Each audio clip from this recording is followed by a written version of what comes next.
que a gente não conta isso como dificuldade, né? Não. Porque é aquilo que você tem que fazer. O que você tem que fazer é o que você faz. Mas quando a gente morou na nossa segunda casa, tinha dia de, por exemplo, pra eu conseguir fazer todas as coisas, eu acordava 3h50, saía 4h30. Por quê? Porque se eu saísse, por exemplo, 4h40, já dava diferença no treino. Uhum. Se eu saísse 5 horas, eu não chegava para treinar. Por quê? Eu passava na casa de um dos melhores amigos meus, um irmão meu, que é o Ziad Morad, o Rogério de Moraes. Eu passava na casa do Ziad, acordava ele 10:05. A gente ia treinar na companhia do Shopping Morumbi, que abria às 5. Uhum. Ele me treinava das 5 às 6. Às 6 eu já saía voando pro consultório. A Roberta, ela tinha construído o consultório com um banheiro com chuveiro pro quê? Ele. Porque aí eu tomava banho já no consultório. 7 horas da manhã eu tava atendendo. E eu atendi até 10 horas. Sim. Tranquilamente, de segunda a sexta. Das 7 às 10. E era isso, a vida era isso. Então, já foi isso. E aí, como a gente chegou nessa história? Eu mudei minha vida para acordar mais tarde, porque eu senti que eu envelheci muito nos últimos 4, 5 anos. Eu senti que pesou. Né? Não dormir, né? É bem prejudicial. Geneticamente é isso mesmo? Não sei se é geneticamente a palavra. Metabolicamente, essa restrição de sono é muito perigosa.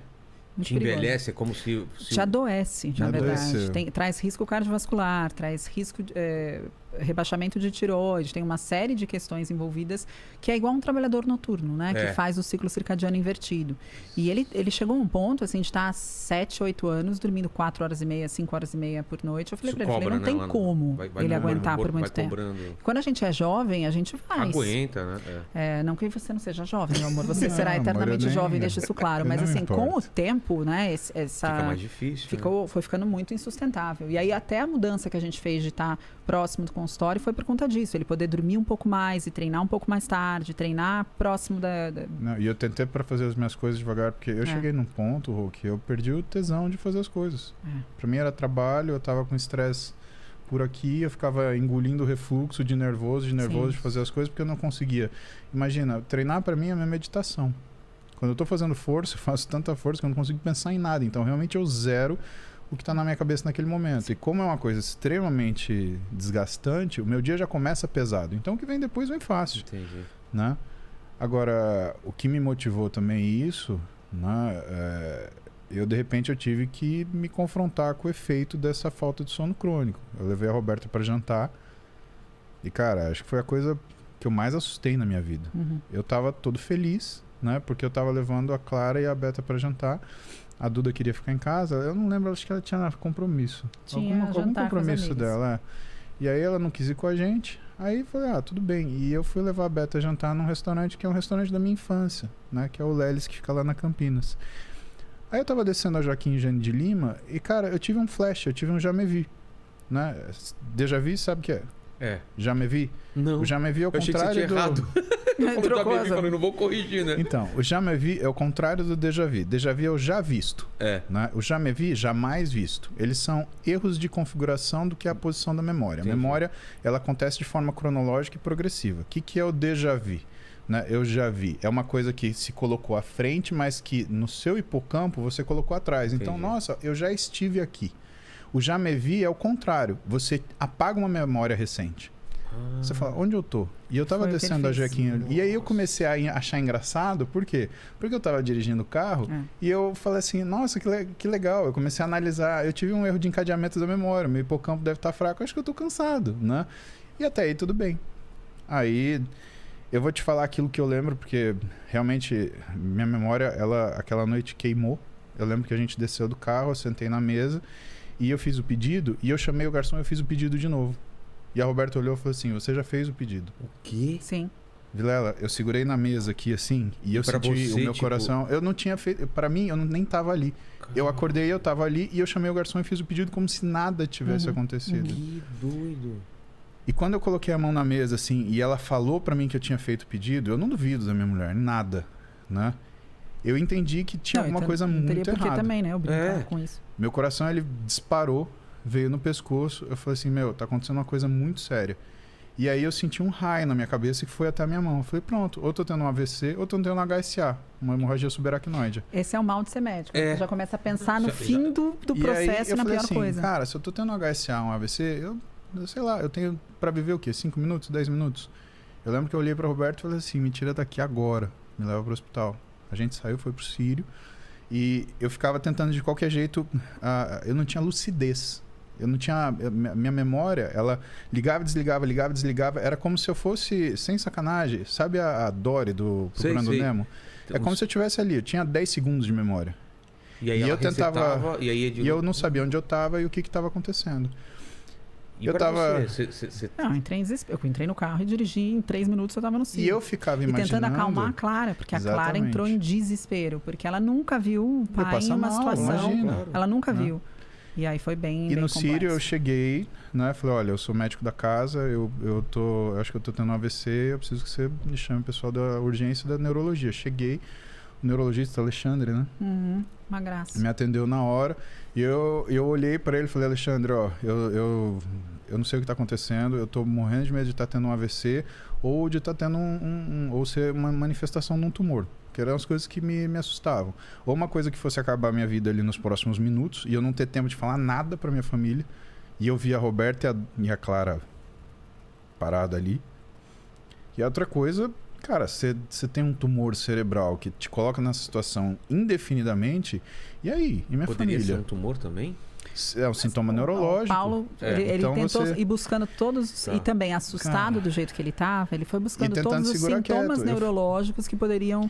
E a gente procura numa sequência, né? É uma sequência que eu ensino os alunos meus, né? Que é o Midnight, né? M, metabólico, I, infeccioso, D, degenerativo, N, neoplásico, I, de novo, de inflamatório, e o E e o T, de traumático, né? Aí você adiciona vascular, né, no final e neurológico. Então a gente sempre segue essa regrinha mnemônica, Midnight, né?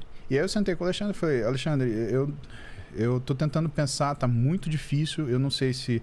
Eu vou te falar a verdade, eu tô com medo de ser um AVC e a coisa tá desagregando e eu tô com medo de ser um tumor. Aí ele pegou, me examinou, passou toda a propedêutica, você sabe que eu tô fazendo isso, eu tô fazendo isso por causa disso, com muita calma, me acalmou, né? E aí chegou a hora de fazer a tomografia, né? E aí eu falei, cara, é agora a hora da verdade. Agora vai aparecer. E ele falou pra mim, você não tem AVC, isso daí não é AVC, isso daí fica descansado, mas a gente vai ter que fazer uma tomo. Eu mal lembro da tomo, eu lembro de estar indo e com medo. Mas eles deram uma medicação pra você acalmar, porque você ele tava muito ansioso. Deve ser isso. Cara, e eu tava, porque assim, eu me dividia entre o que tava acontecendo comigo e a resposta que eu tinha que dar pra minha família. E cara, sei lá, se você imagina que você está seguindo sua situação, você tem 5 minutos para viver, o que você vai falar para tua filha de 10 anos que está olhando você do canto da sala? Para falar de rotina, não. A gente entrou num lugar. Mas é a vida. Eu tô me colocando na situação. Porque a gente acha que a vida 5 minutos, chama o Noah e a Mari, o que eu vou falar? Exato. E aí? Eu tenho que passar algum ensinamento, eu tenho que só me despedir. O que eu faço? Nossa. Então minha ansiedade explodia, porque eu queria saber o que está acontecendo, eu estava tentando fazer um diagnóstico ali. Tipo, chama elas aqui. Ele não conseguia, mas ele não conseguia juntar. Só passava as ideias e não... Exatamente, porque eu não conseguia concatenar e tornar numa ação. Entendi. Então eu pensava essas coisas e tentava transformar aquilo numa coisa. Bom, fiz a CT, limpa. Nada. Aí o Alexandre vira para mim e fala, Paulo, não é metabólico, não é infeccioso, não é traumático, não é neoplásico. Me conta dessa semana, como é que foi seu sono? Aí eu parei e falei, e aí ele tinha me dado uma medicação mais forte, aí começou a parar de fazer os... Eu sabia que podia ser tão grave o sono causar esse tipo de coisa, eu não imaginava. É importantíssimo para reparação de memória. Tipo de coisa? Sim. E assim, de apagar... Nossa! Não, e eu sou o cara que, na época da residência, a Roberta viveu comigo isso. Eu dava 4 plantões por semana, às vezes eu dormia 3 noites. Por isso que você não levou isso em conta, né? Falou, nem contei. Eu falei, eu dava 4 plantões por semana. Você acha que é sono? Eu dormia 3 vezes por semana? Isso daí pra mim é tranquilo. Mas não dá pra levar isso por muito tempo, né? Por isso que a residência tem um fim, ela tem um prazo pra acabar. Eu vivi na residência. Ninguém aguenta, não sobra médico pra cuidar das pessoas. E aí, o que aconteceu? Eu fiquei... aí eu falei assim, Alexandre, eu dormi 2 horas por noite. E essa última noite eu não consegui dormir. Eu fiquei trabalhando e aí quando deu 7 horas da noite eu peguei minhas meninas e fui levar elas para jantar. Aí ele falou, Paulo, você podia ter morrido, só isso que podia ter acontecido. Se eu tivesse estado dirigindo o carro, você podia sofrer um acidente, você podia causar um acidente, né? E aí ele me medicou e ele falou assim, essa noite você vai dormir.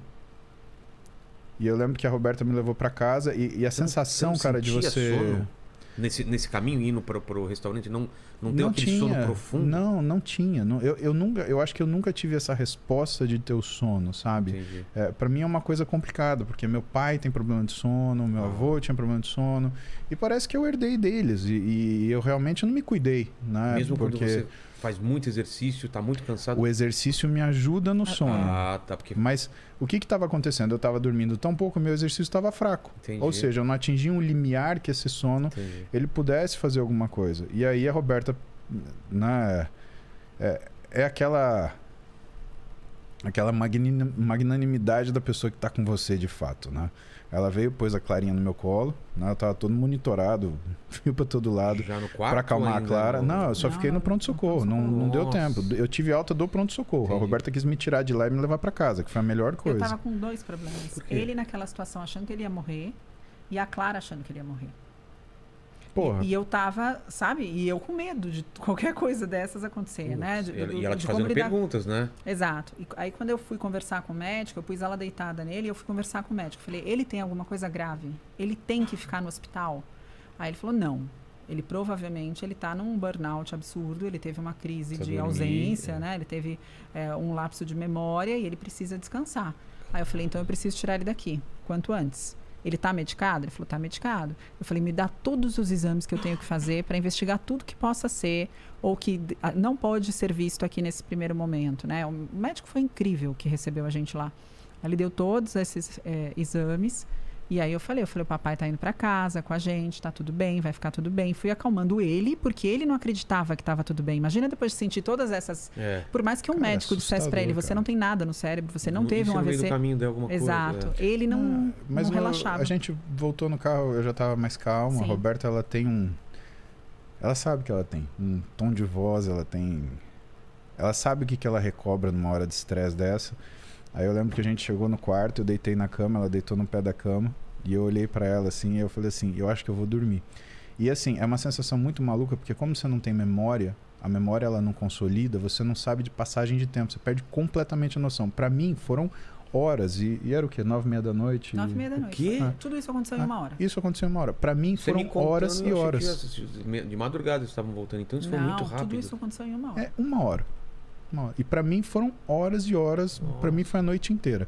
Aí eu acordei no outro dia, 7 da manhã. Parecia um Munhá, sabe? Nossa, o que aconteceu? Renasceu, né? E aí, pra tirar toda essa imagem ruim, tudo se ficou. Aí eu peguei, a gente foi, nós 4, peguei a Duda e a gente foi almoçar no restaurante pra tirar esse mal-estar. Tanto das meninas, né? Roberta, Duda e Clara, né? Quanto meu também, pra falar, não, tá tudo bem. E aí, né, isso daí culminou naquilo que é a minha programação com a Roberta, que ela falou, cara, você vai dormir, a gente vai... De qualquer jeito.